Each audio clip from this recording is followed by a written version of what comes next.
What's going on, guys? Welcome back. Need Boost Podcast. Beller Baller here. I can hear myself twice. Prof is here with us. He's been nice enough to sit by while I was unable to figure out my audio for about 15 minutes, but we're going to persevere. That's what it's all about. Um, and I think I even threw myself off at the beginning. I said the Wave Dash podcast. This is Need Boost, so we're already off No, to a you hot said start. need boost. You said need boost. This is going to be the stuff we're going to be overcoming over the course of the episode. So, but as I kind of alluded to, we're here with Prof. Most of you, if you're listening to this, probably know him in the space. Worked previously with KC Pioneers, worked with Moist Esports, works with Apex, but we all know him for this context through the prism of RLCS. Prof, thank you for being here. How are you doing today? I'm doing good. I'm solo dad life today, like I am most Wednesdays, and wife should be home relatively soon. Fingers crossed, because the baby is sleeping.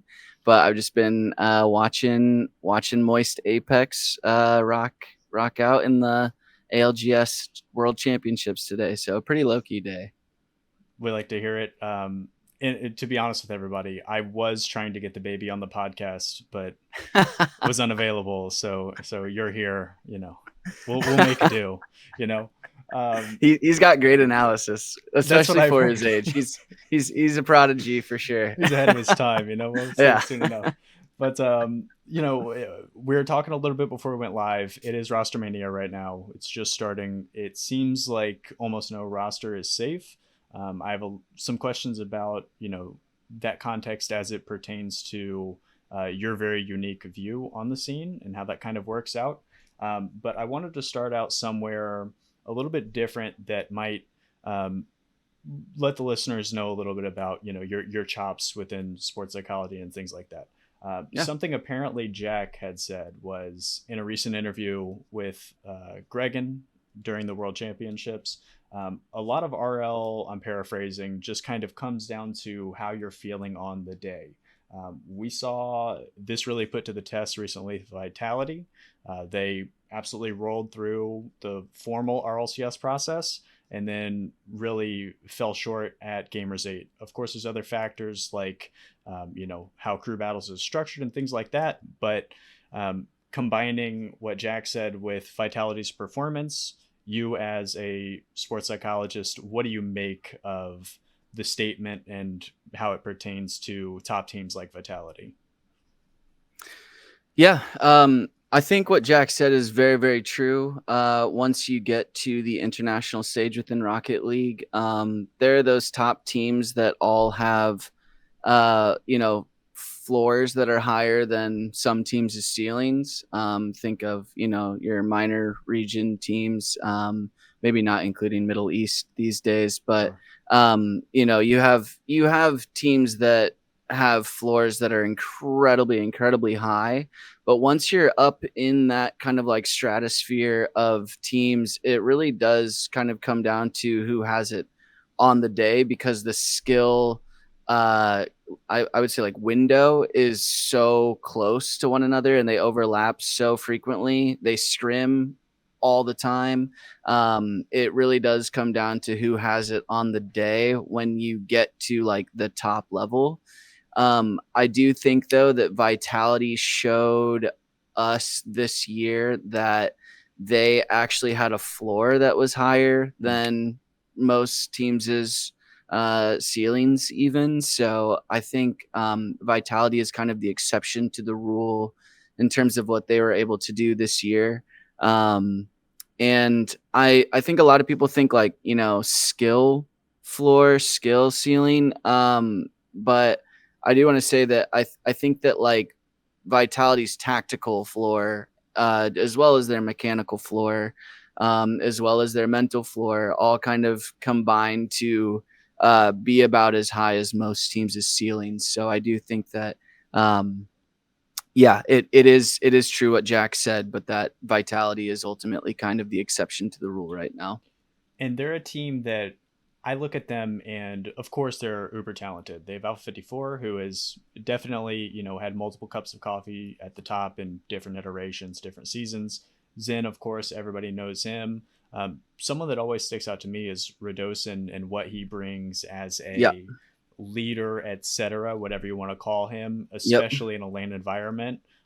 What do you kind of see as the value of him as a sports psychologist?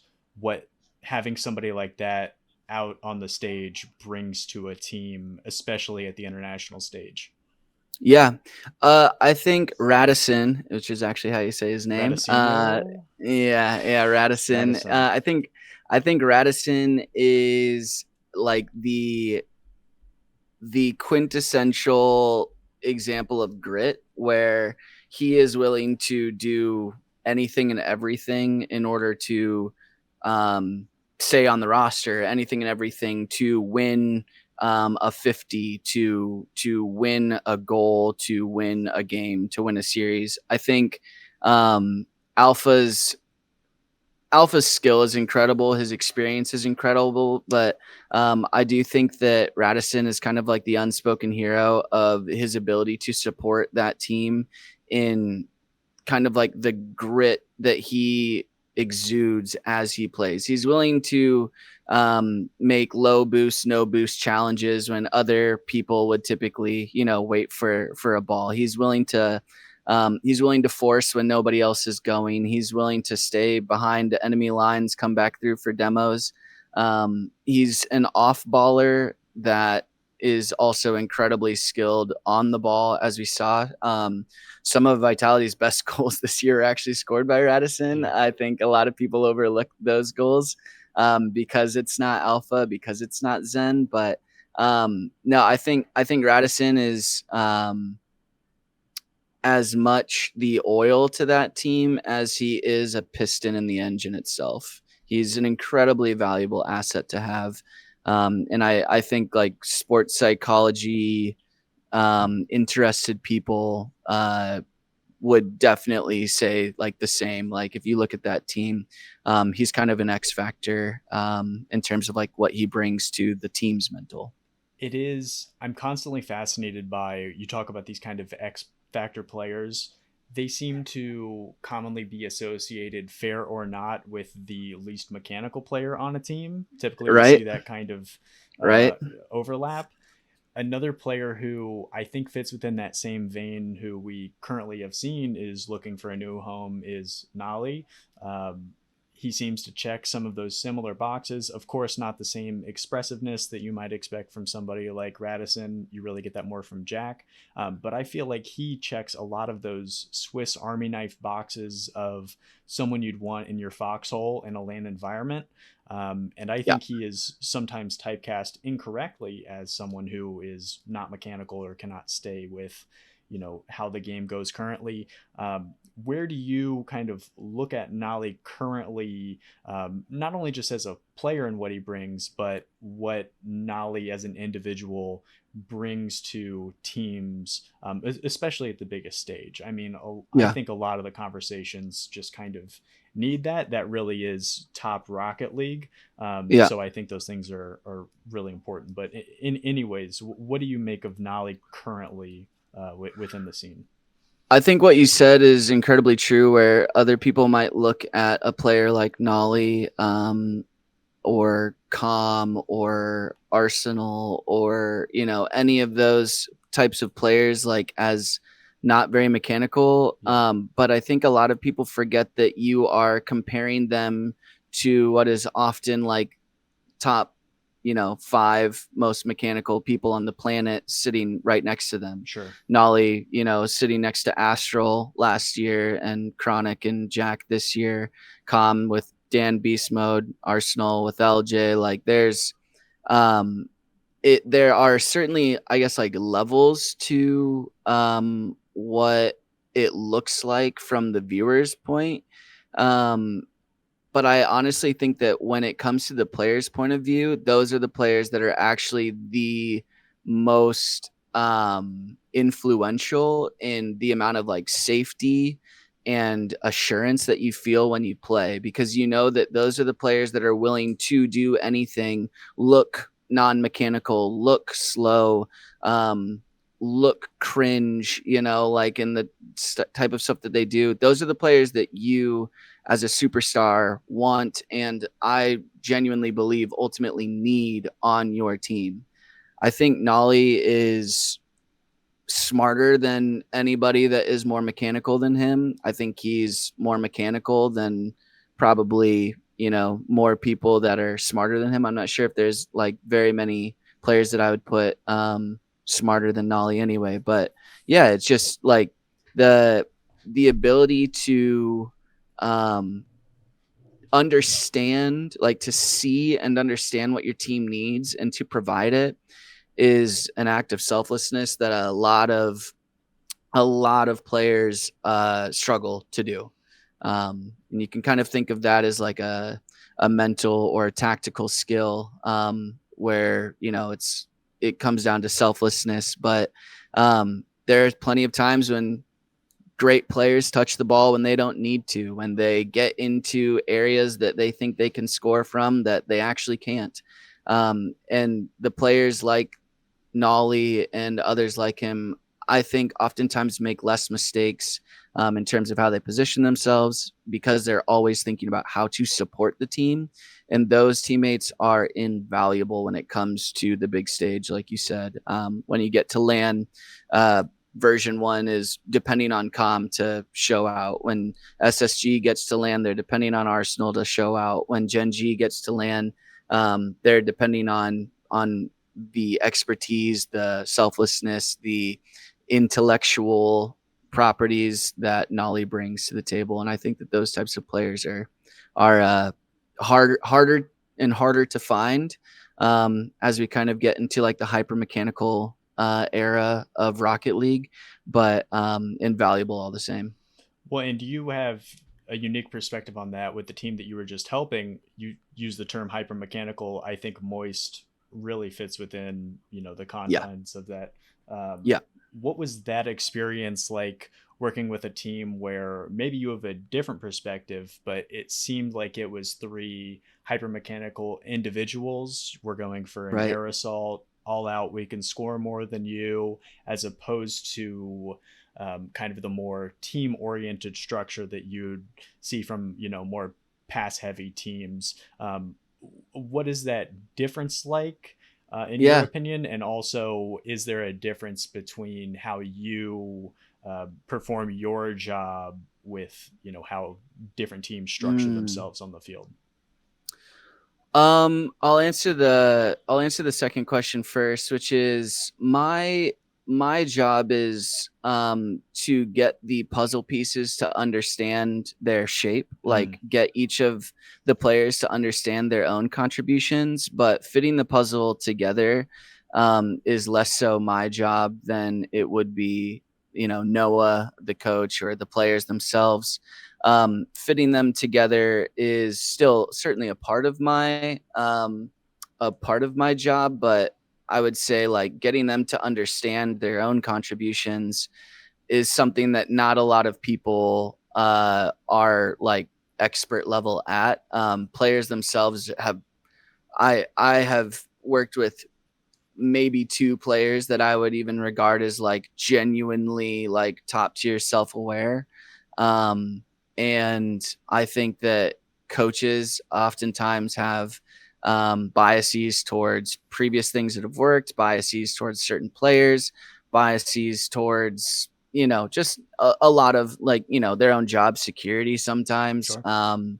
There's plenty of biases around, but like the coach is a puzzle piece themselves, and ultimately like my job is to get all four of the people involved to understand their own shape and how they come together, with the team environment is definitely always like my highest priority is getting them to understand themselves, getting them to understand how they fit.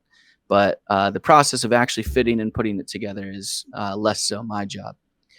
In Yeah. regards to what it was like on Moist, your first part of the question there, man, it was difficult. I mean, Juicy, Joyo, Cash, they all know how mechanical they are. Cash being a part of Pulse Clan is no mistake. He is a wall read double touch merchant that can score any double touch that presents itself to him. Sidewall, corner, backboard, it doesn't matter. Just unreal in terms of that. Juicy is finally, I no longer have to say this after what he did to FaZe Clan at Worlds, but Juicy is still underrated in terms of his mechanical capabilities. And I would say that Joyo is probably, if you look at ceiling, I think Joyo is the most mechanical player in the world because of the creativity that he has in terms of like what he sees. I think Zen is like super high floor in terms of mechanics, and then also incredibly efficient with his mechanics. But I think creativity put in there puts Joyo at the top for me. And man, getting them to understand how to support one another when they're all as mechanical and capable as they are is genuinely difficult.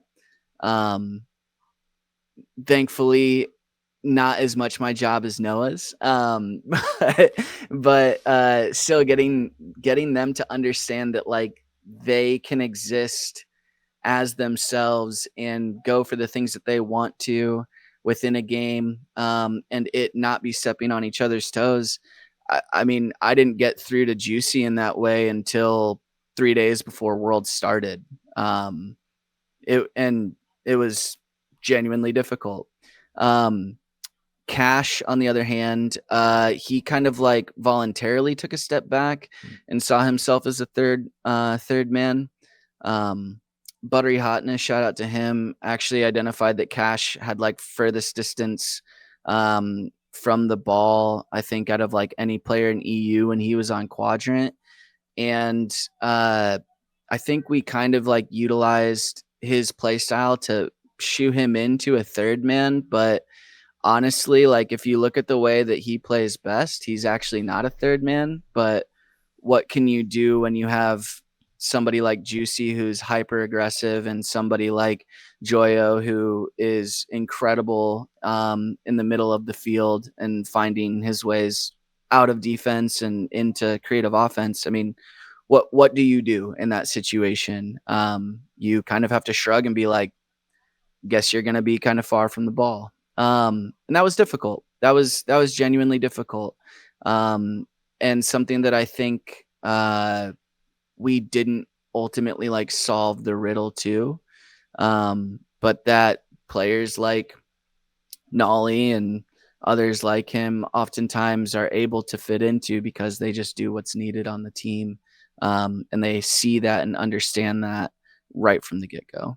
Yeah, I remember when I saw the Moist roster come together, I was very interested to see how it worked because you had three players who were coming from different points in their careers. Joya was already an established land veteran who has won at the highest level. Of course, Cash had a couple events in which he had been able to be at land, but Quadrant didn't, make the biggest splash that they wanted to. Furthermore, he was the number one option on that roster and then came into a Moist situation where that would have to be adjusted. And then finally, we have Juicy, who was the hot young prospect in EU for a little bit, who is now getting an opportunity to step up to one of the biggest teams. So I was always curious how those personalities isn't the exact adjective, but how those different situations would kind of morph together. Of course, like you said, a big part of that is Noah's job to kind of get that together. But if you can take yourself back mentally to once the roster is locked, what were some of the first things that you tried to consider or get into order to kind of get the ship sailing in the right direction, if that makes sense? Yeah. I mean, what I did and what I would do now are not like incredibly different, but I think that also has to do with the fact that I was actually brought in for regional 3 of winter when Moist was attempting to make it with Astral on the roster instead of Cash. And so A lot of that transition had to do with the fact that we wanted to find somebody that really like brought the energy up, because uh Juicy, he was kind of like there being like, man, I can't believe I've made it here, kind of like awestruck by his own kind of like where he landed, Sure. and that wasn't going to come from him. Joyo is he's he's not the one to get hype. I'm sure everyone that's watched like player cams can see that. Even in his like hypest moments, he's kind of like the one to look stoic, or to immediately just like fist bump his teammates and rinse, wash, repeat as fast as possible. Yeah. Um, so we wanted somebody that could like really kind of like lift up the energy, and Cash was somebody that did that. In terms of like where we I think persona is maybe the word that you were looking for.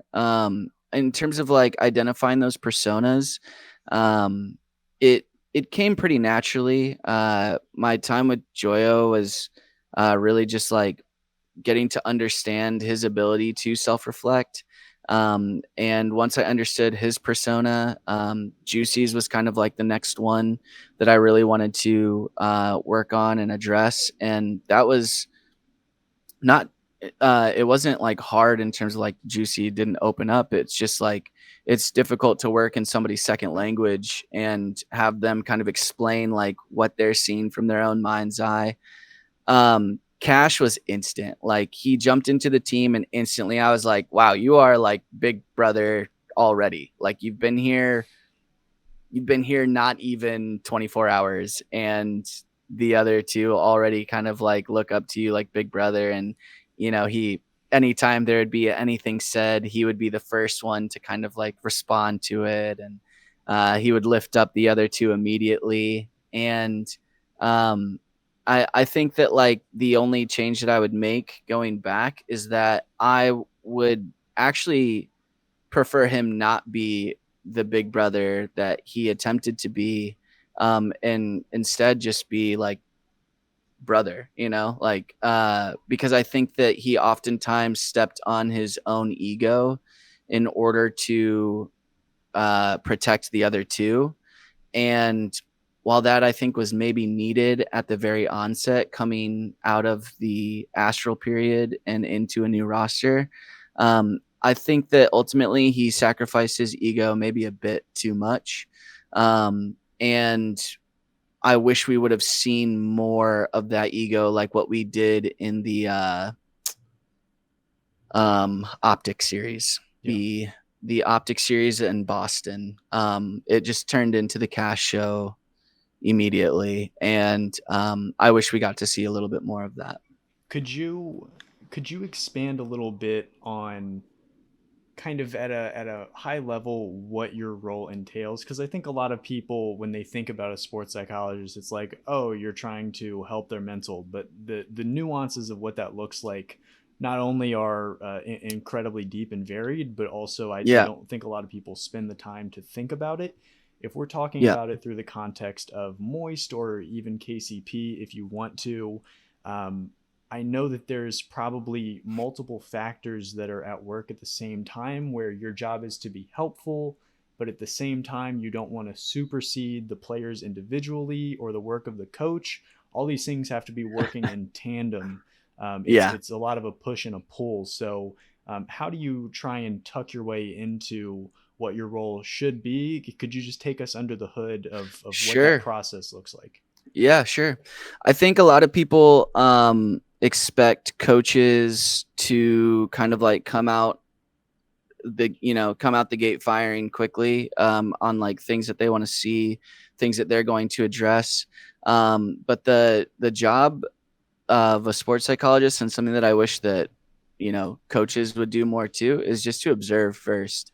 I When I got into the team, again regional 3, I strictly observed for like the first few sessions, recorded things, recorded conversations, asked a couple questions, but a lot of it just comes down to observing and understanding how you're going to work with the ultimately what I would say is like 5 different entities. So you got the 3 players, you've got the coach, and then you have the 5th entity, which is the team as a whole. Sure.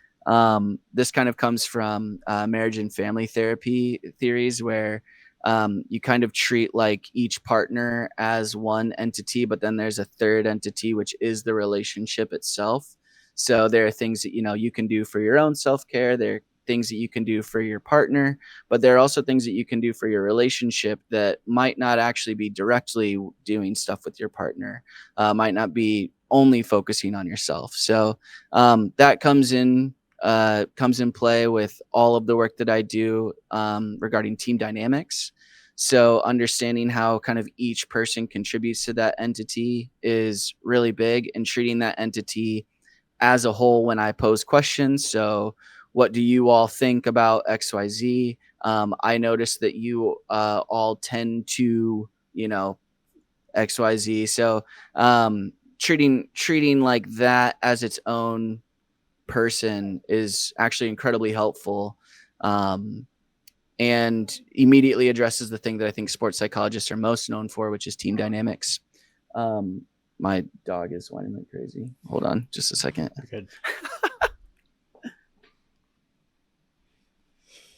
This is our commercial break, guys. Yep. This podcast brought to you by Buttery Hotness. Shout out Buttery. Shout out Buttery. And we're back. Yeah, sorry. She saw a bunny, and she's an animal that likes to chase those. No, I get that. Has successfully done so on multiple occasions. The cleanup is not fun. So the next portion is understanding how each individual just like ticks, and that kind of gets into just straight up counseling psychology. So really understanding the experiences that they have had, the experiences that they're going through, and the experiences that they're wanting to, or will go through in the future. So that's the big first thing, is like understanding their experiences, asking questions to really kind of illuminate what their past, present, and future look like. Then the next one is identifying actions. So like, what are they doing because of their past experiences, or what are they doing in response to their current experiences, or what are they doing in anticipation of their future experiences? So a lot of that comes down to, there's mechanical things that they're working on. There's tactical things that they would like to have put in place that, is a part of the future experience they're wanting to go through, like making a LAN, like making worlds, stuff like that. And really kind of like reverse engineering. So like, once you understand the experiences that people want to go through, and understand the experiences that they've gone through and that they're going through, I kind of like view myself as like building a bridge. And that comes through like laying down one plank at a time to get from where you've been and where you're at to where you want to go.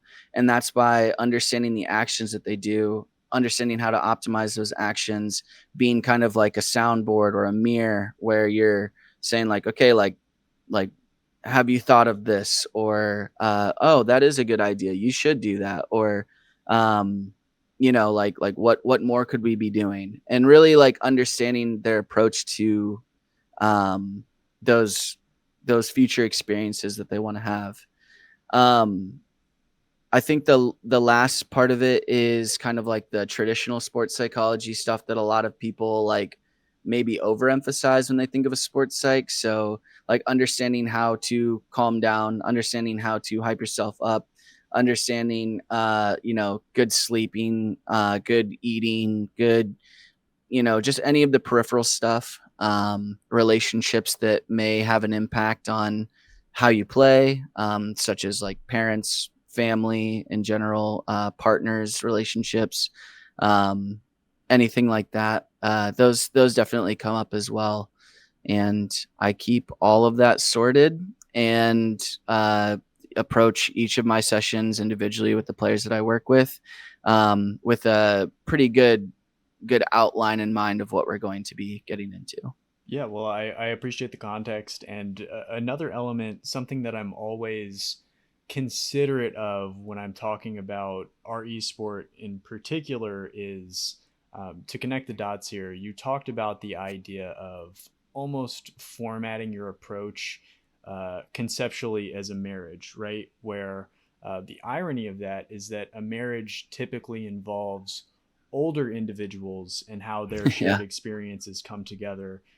When you juxtapose that with the RLCS, we're almost exclusively talking with incredibly young individuals, young adults who haven't had a lot of that experience. So maybe the question is, it doesn't change your approach very much at all versus the education that you have versus what you bring to this situation. But what elements of how you differ your approach are you considering when we're talking about the fact that these are all basically kids that you're helping Right. find not only themselves but also themselves within the context of the team environment? Yeah, no, that's a really good question. I think it's important to really like when you're thinking about like how you approach older individuals, you oftentimes ask them about their thought processes, and you do their feelings as well. But when you're working with like the younger population, it's a lot of feelings. It's a lot of like what are your emotions? Let's just do like an emotion check in right now. Hmm. Like how are you feeling? Like when this happens, what's kind of like your inherent response to that, your initial immediate response to that. um and then my favorite thing to do is to talk about meta feelings, meta emotions, metacognitions, which is this idea of like, are you like sad that you are frustrated right now? Are you um are you frustrated that you're sad right now? Are you Compounding happy that you're emotions. happy right now? Like what is your like internal isolated emotional response to the feeling that you have, to the not isolated response, to the response at large. And so getting into like meta cognitions, meta emotions, those things is really easy because that's something that we can all do if we just take the time to think about it. Like, hey, like you're really frustrated right now. Like what does that make you feel? Like makes me feel anxious. Like I'm kind of anxious that I'm frustrated like about something because I realize that we don't have the time to be frustrated about, a certain thing that we're trying to make happen on the pitch. I'm anxious now that I think about it. So it's like, okay, so let's actually talk about like that anxiousness. Let's get you to be able to talk about that, and then we'll work our way back to the thing that's making you feel frustrated. But it's honestly like it's just getting like anyone. I was gonna say like these kids, but like they're not kids. Like they're emerging adult superstars who were like prodigies, not just like kids. Like Yeah. so, it's just getting them to understand that like they can slow down for the first time in their life. They've often just like blazed full ahead. That's why they're at where they're at, and it's kind of like whoa, like let's just like check in real quick. That way we can actually address the thing that's going on. And that means making the happier moments happier, and it means ironing out those negative emotions that come up as well. But yeah, it's a lot of emotion work, honestly. Yeah, and I didn't have a question for this, but as you were talking, I couldn't help but think about, um, especially recently, we've seen a lot of something that is not new to the generation, but kind of the fallout of how you're spoken about online, and especially you're someone who Yeah, man. has a baby, and maybe that's something that you're starting to think about, this kind of morphed reality that you and I had a different experience to what these young adults are experiencing now, but Yep. they have always not only known experience through the internet but also are Yep. hyper analyzed in a public way that maybe you but certainly not myself, like my day job, I don't have, there's not a bunch of a community of people online that are analyzing the work I do for my company, Right.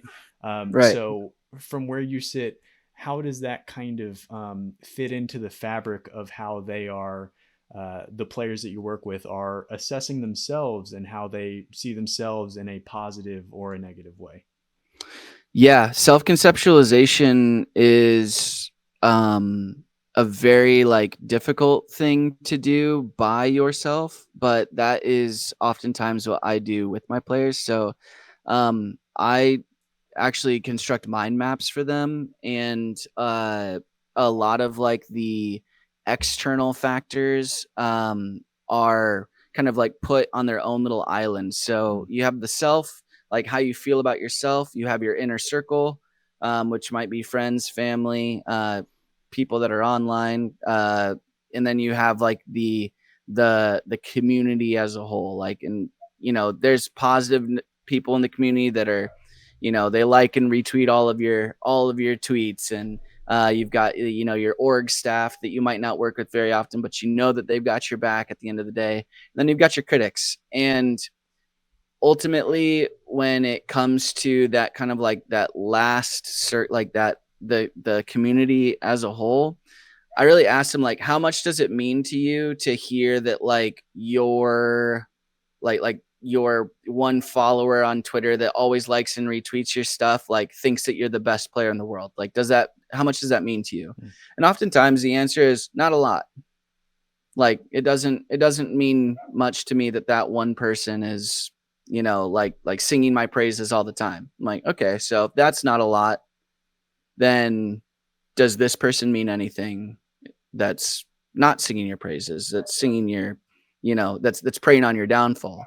And once you get them to kind of like understand the input that they have on their own actions and own experiences, the input that their inner circle has on their own actions, on the players' actions and experiences, you kind of realize that there's not really a lot of like room anymore to lean into what fans or haters are saying. Like, it's noise at the end of the day, and getting them to understand that is difficult for people that are chronically online.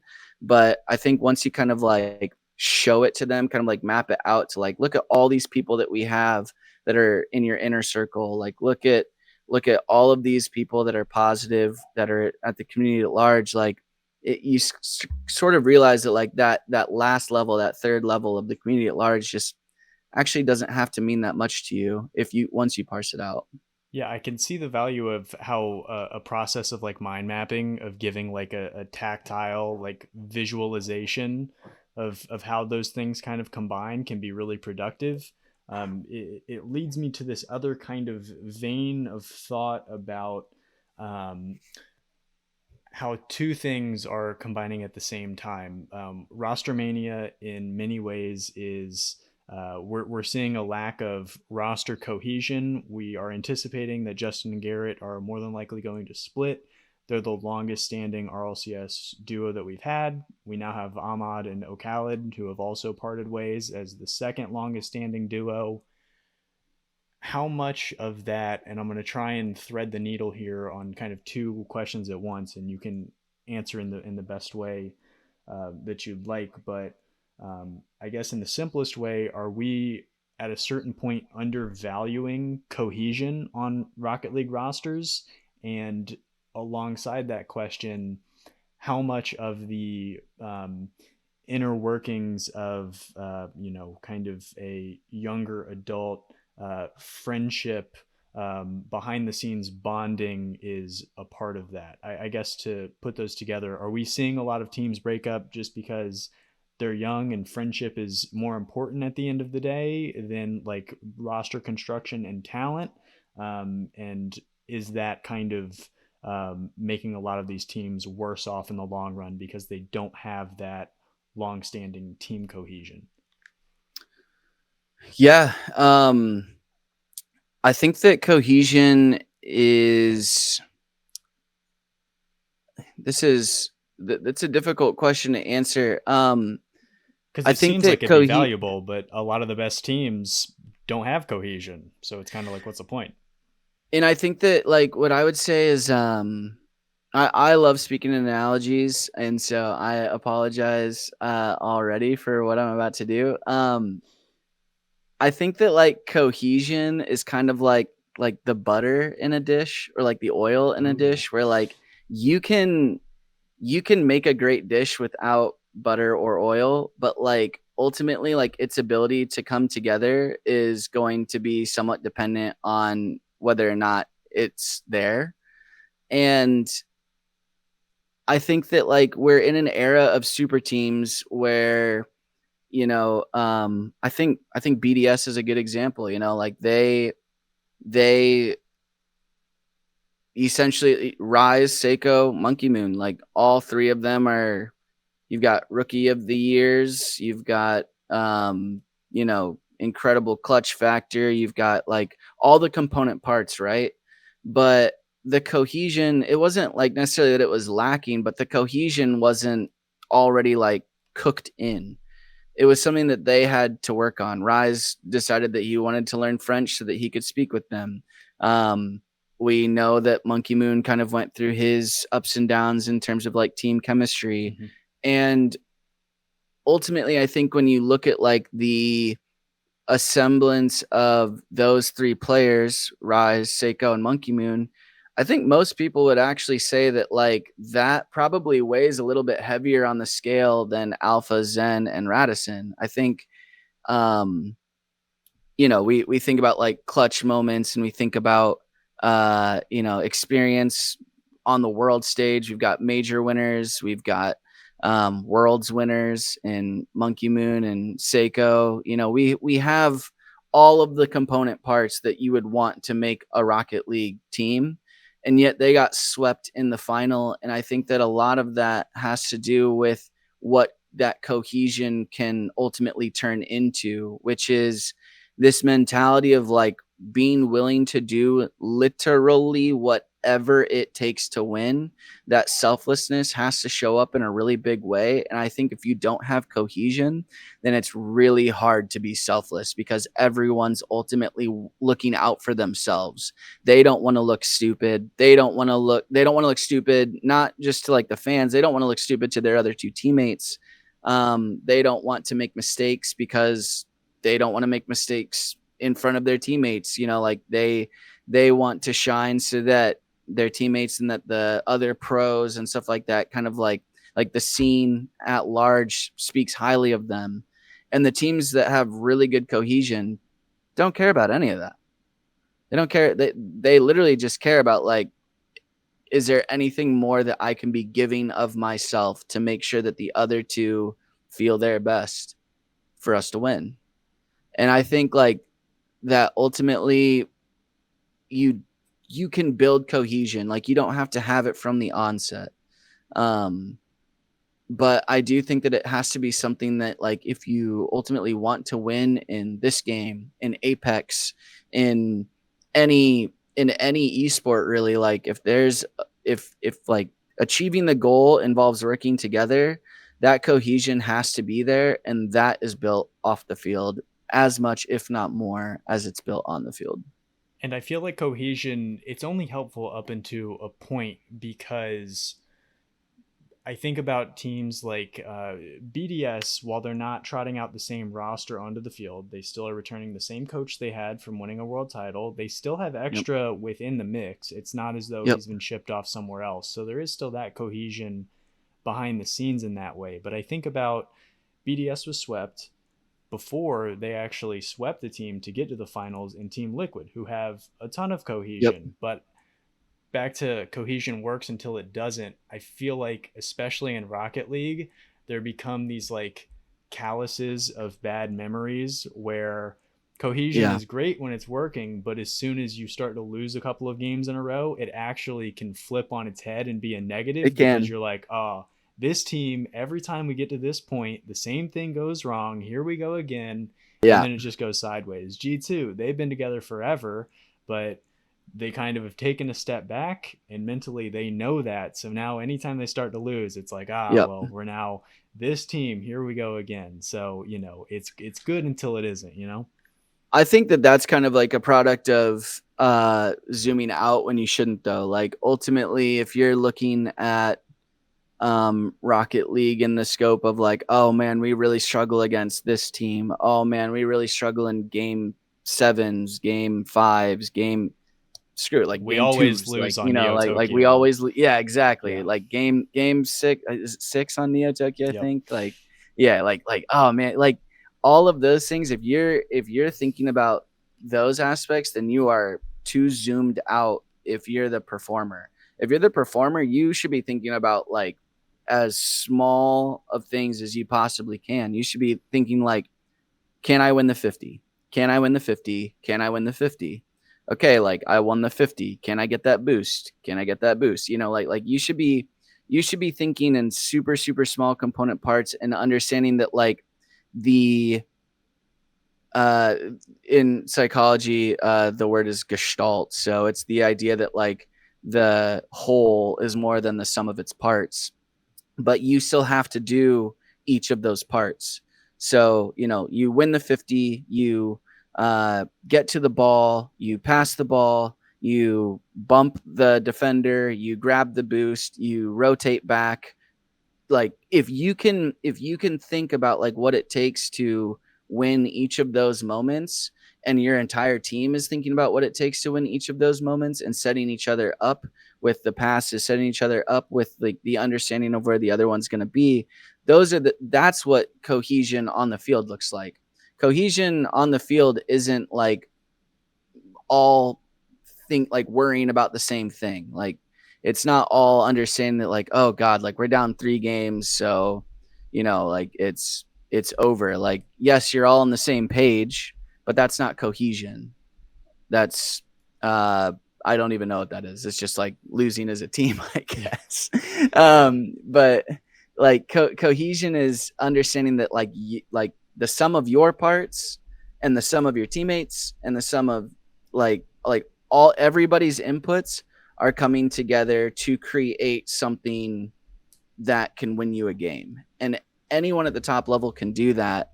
But I think that we when you zoom out and you start thinking like, oh, like you start thinking about your placebos, you start thinking about your history, you start thinking about what this means for your legacy, you start thinking about anything other than what it is directly in front of you, you've lost cohesion. You're no longer a cohesive unit.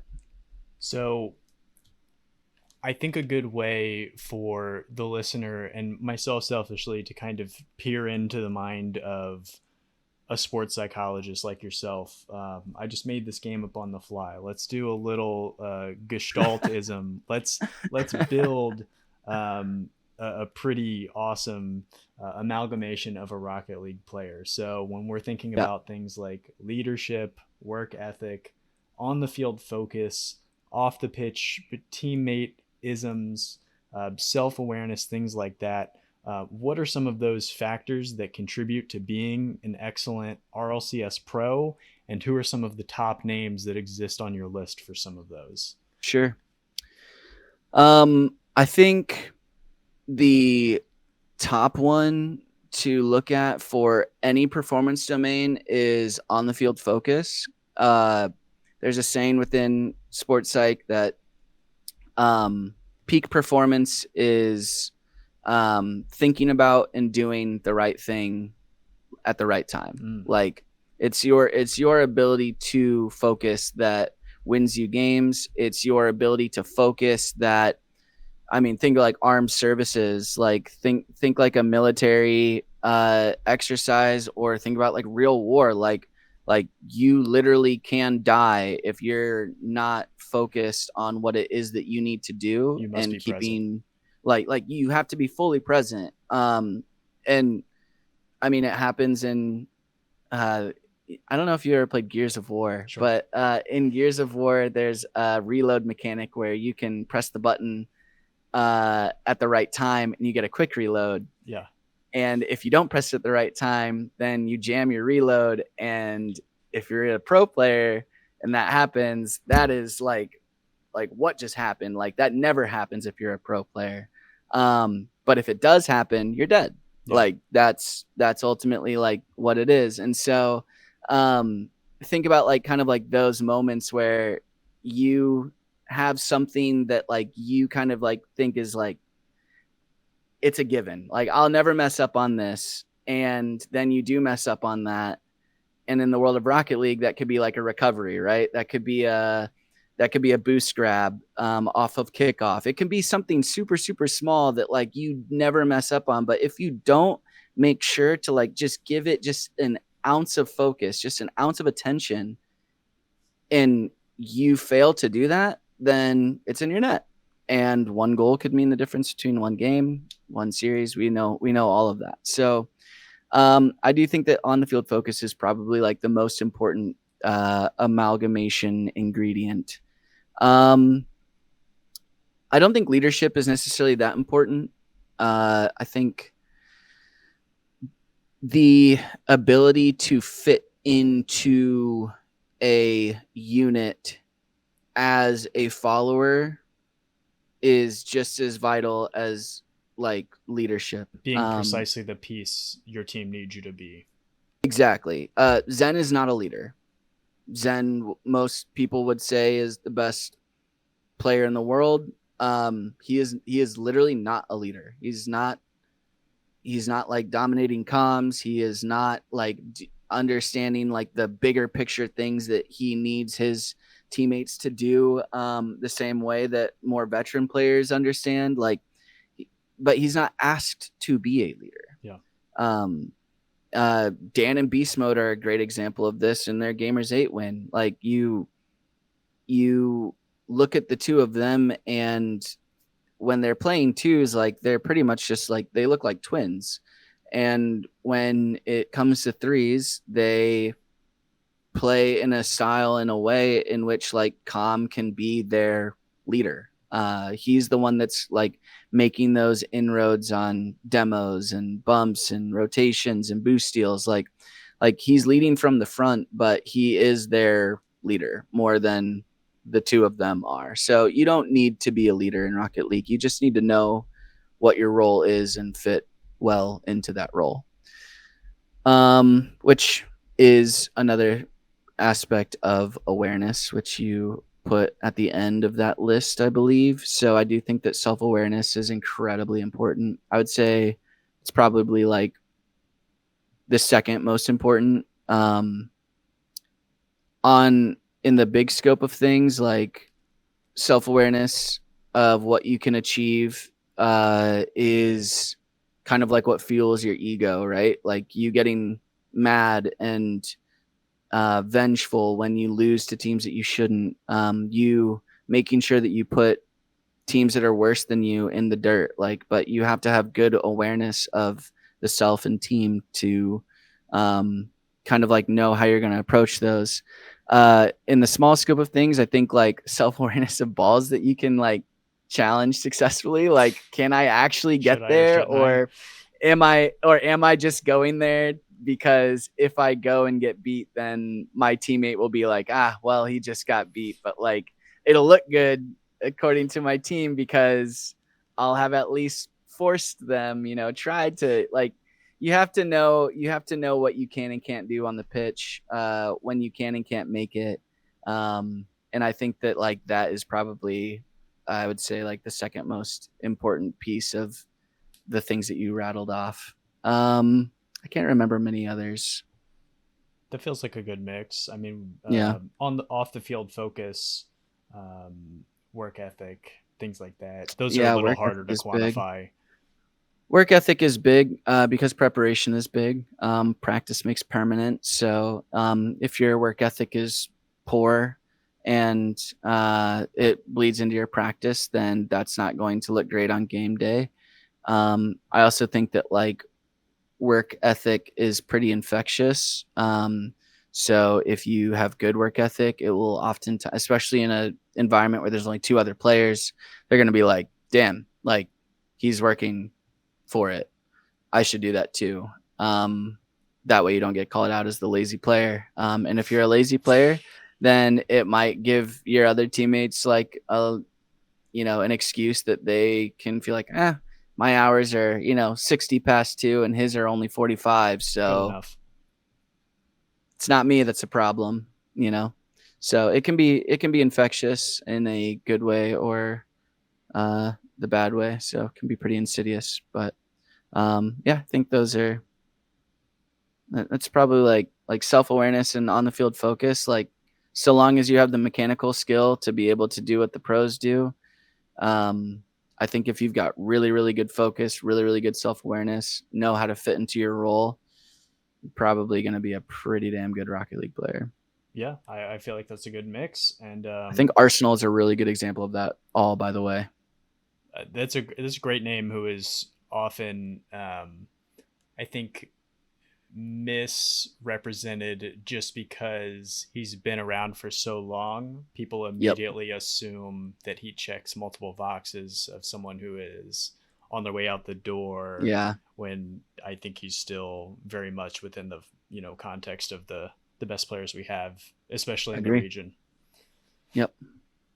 Yep. And as we're getting close to an hour here, I have one last question to kind of take us out. I want you to put on two different hats for us as Okay. we're getting into roster mania in the off season.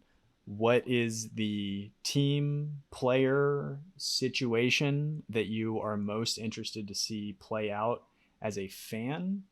And what is the most interesting situation that you are observing, fascinated by as a sports psychologist? Maybe the answers are one and the same, but perhaps not. Mm. Um, I think the thing that I'm looking at as a sports psychologist is I'm like genuinely worried that teams won't make themselves better during this off season. Um, I think that like I am excited in the way that like I am also anxious, like just like baseline, like the sports psych word would be like aroused. There's a lot of connotation with that word, but I don't mean it connotatively. I mean it Mixing multiple denotatively. different, yeah, Yeah, yeah. yeah. I mean it like I am very interested in invested in watching how these teams maximize everyone. It's kind of like when you apply for internship, if you know anybody that's getting their doctorate, MD or PhD, but internship matching is like ranked choice.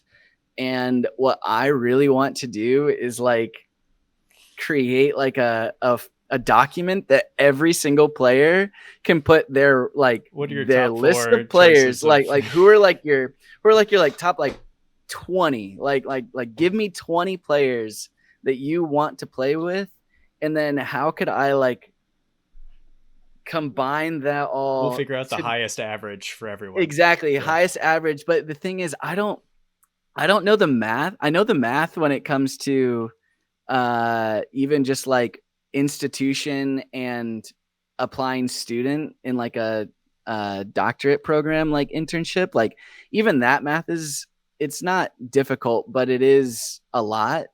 I would love to work with a quant of some sort to make like a three-way ranked choice thing work. If you're listening to this podcast and know the math, but I know it's like a factor analysis of some sort, but it's like a ranked choice factor analysis. That's what I'm interested in as a sports psychologist. Like, how can we maximize everyone's happiness so that everyone feels like they can compete with the like titans of their region? Yeah.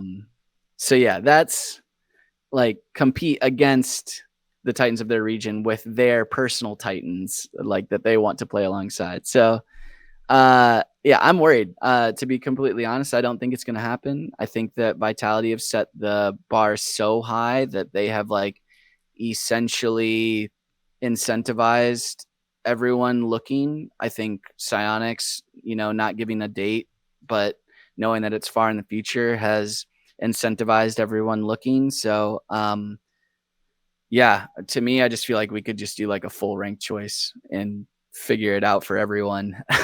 um, that would be, I think, would be great. Also, selfishly, I think that Moist would probably come out on top with a pretty freaking good roster if we did that, because I think Joya would be pretty high on everybody's I think a lot list. of people So, would want to play with Joya. Yeah.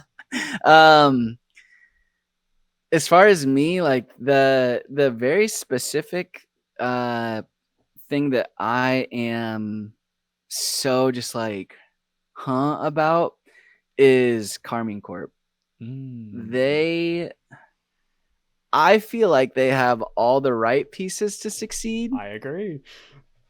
And I think that them looking is purely because they got beat. But like I I think if they're looking, I think they're making a mistake. Mm. Um I think that what Itachi does on the field is, I mean, if language aside, if you give me like any player to like create like a roster around, I think Itachi would be one of the first. Like, I'm talking like top 3 players that I would pick, I because I brace. think he plays an incredibly facilitative, smart, efficient type of Rocket League that not a lot of people maybe like see or like highly rate, It's not but I valued think they because it's not should. highlight driven. Yeah. Yeah. I think Exotic is, he's been kind of made to be like this like brain dead French player that's just gonna like press you, but like he has to be incredibly mechanical to do what he does. I think that you could get somebody like Juicy and replace Juicy for Exotic, and you'd probably get, you know, really good results. But then you also have to figure out a way to make sure that like everyone understands their roles incredibly clearly. And um, anytime you make a roster change, then it means that those conversations, for good or bad, have to come up again. Um, but yeah, I think that the fact that KC even like pushed the button to make Exotic and Itachi um even just like come close to doubting their own capabilities and doubting like the cohesion that we saw with them is bad for like KC. So yeah, I I think think they're making a mistake. it's like a double-edged sword, right? Where one part of Yeah. it is what are you possibly doing? Why would you look to break up this roster that won a major, was uber competitive throughout the entirety of the season? Why would you break that up? And then the devil's advocate part of me is maybe they are doing it because of the long-term mental benefit of if you allow them to explore and see that the grass might not always be greener, maybe you long term create a better environment for the team to exist long term. But again, it's like a real gamble. I'm not the It person who should be is. making those decisions, but to me, when I saw the news, I was like, I couldn't believe it. They were Yeah. clearly the second best team all year, basically, to me, if not the Yep. first best team when they were winning, you know? So Yep. I really struggled to understand it. Yeah, and I do think that like them looking around to see that it's not greener is a good thing. I think that we're not internal to that org, so we don't know the conversations that happened. We don't know if there are any, biases that the players may hold towards one another. We don't know all the inner workings of the team. Um and I don't think they are at all wrong to allow Vatira to look, just like give it a look and see if there's anyone that you really, really, really would like to play with even more so than these two. Yeah. I don't think that they're wrong for that. I just don't think that they are going to. I'm I think they're right for that. In fact, I want to make that clear. I think they're right to at least look. I think though that, and I might eat these words, a year from now, I don't think that gamble is going to pay out for them. I just don't. But I will say that the one thing that I really hope happens is a Moroccan team composed of Itachi, Drali, and Nas. That would be sick. That'd be pretty cool. Yeah, I really, really want there to be like an international, kind of like a Intel World Open type event this off season where we can see players all from the same country represent and just see what that looks like. I would freaking love it. So fingers crossed. Well, we got a long off season maybe to look forward to. So a lot of stuff is going to fall into place. We're going to see with a lot of it, fingers crossed. But I appreciate you taking the time to come on and, take us under the hood of kind of what your role looks like and the work that you've done and, your perspective on the scene at large. Of course, all of the socials and things like that are going to be connected to this podcast episode as it comes out. But as we fade out here, the mic is yours to, talk about anything that you'd like to as we exit here for the people listening. Cool. No, I first appreciate you for having me on. I think you do a wonderful job at analyzing the scene, not just the game, but like the scene. And this is definitely one of the pods that I was probably number one pod I was most keen on getting on, because I think you just ask phenomenal questions. Thank you very much. Yeah. I don't have a lot to plug. I'm wearing my KU. Yep. So I'm getting my doctorate from KU, and I also coach 3 Rocket League teams there, and we lost in the final of the summer circuit. So we should be looking for our first CRL main event qualification this year. So give CRL a little look-sees while you're wondering where Rocket League Championship Series went. It will probably be the highest form of competitive Rocket League that you'll be able to ingest during the super long 5-month break minimum. So definitely tune into some CRL. And if you, for anyone listening, want to throw your support behind KU, we've got a really, really, really good squad. We might even be able to send 2 rosters to CRL. We've got some very, very like prodigy-esque players making up the second team. So shout out to them.